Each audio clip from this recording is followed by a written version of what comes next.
Hello, this is Zhang for Dr. Baumester's Physics 2, and we've moved on now from Chapter 12 of Fluid Dynamics, to this Chapter 13 in Gravitation. You've seen a couple of results in lecture, like the force between two masses, the gravitational force between two masses,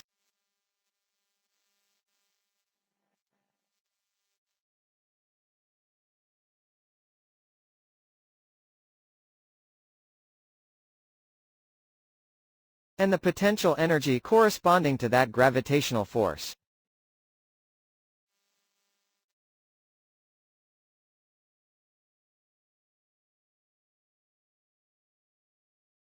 Also, for an object in circular orbital motion,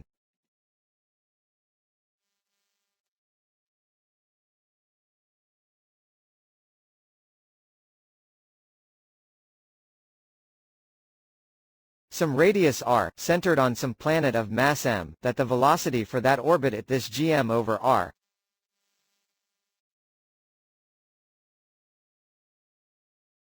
Let's use these three results to look at this problem here. Number 13.59.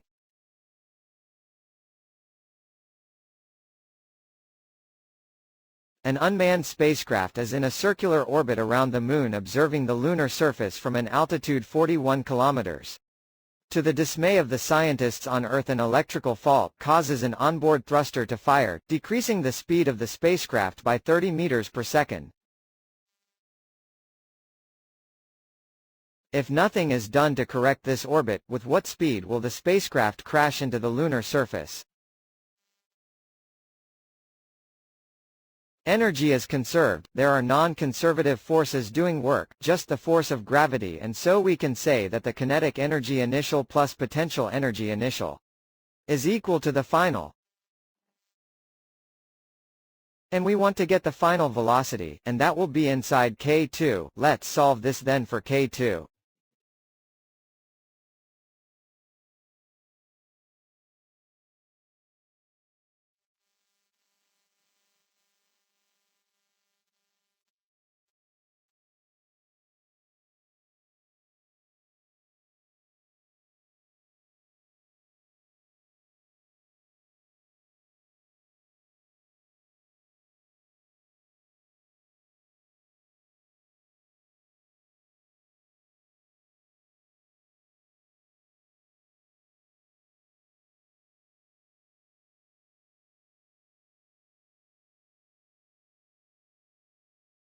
And put in algebraically for what we have.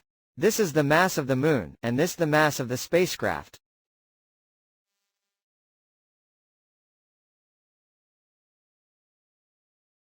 And we solve then for V2 doing a little algebra off court.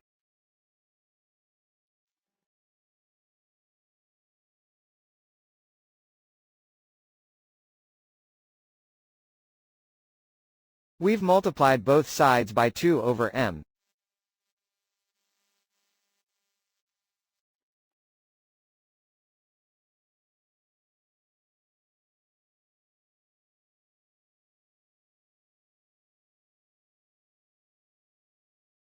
By 2 over little m.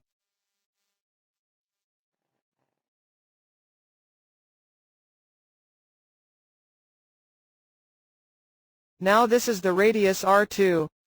It crashes into the surface with the radius of the Moon and its initial radius at this r, just call it r initial, like that.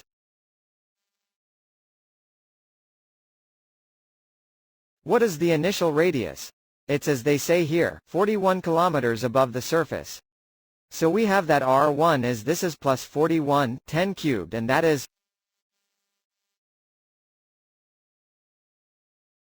the radius of the Moon. That's 1.74. You can look it up in Appendix F, they say. I think 10.6 plus.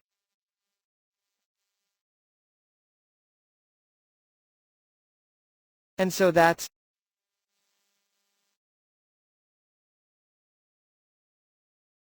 let's see.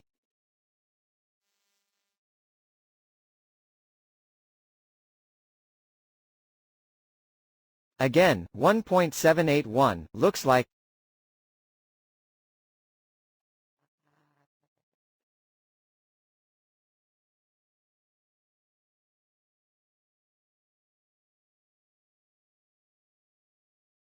times 10^6, move the decimal place over 3 places to the left this many meters and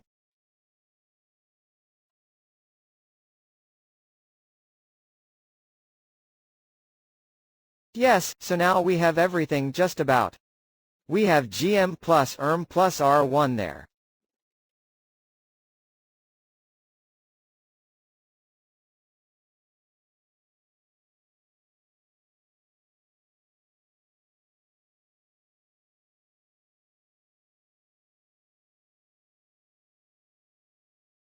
What about the velocity? Well, the velocity is reduced by 30 meters per second from its orbital velocity. Its orbital velocity is given, you remember the expression before. So v1 will be the orbital velocity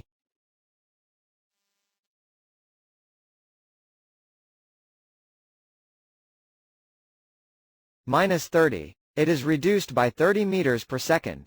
When we put in what we have for all of this, for r1, the mass of the Moon, again in your appendix, that's a 7.35, think is 10 to the 22, something like that. We put in all these factors being very careful with it all and we get v1 to be 24.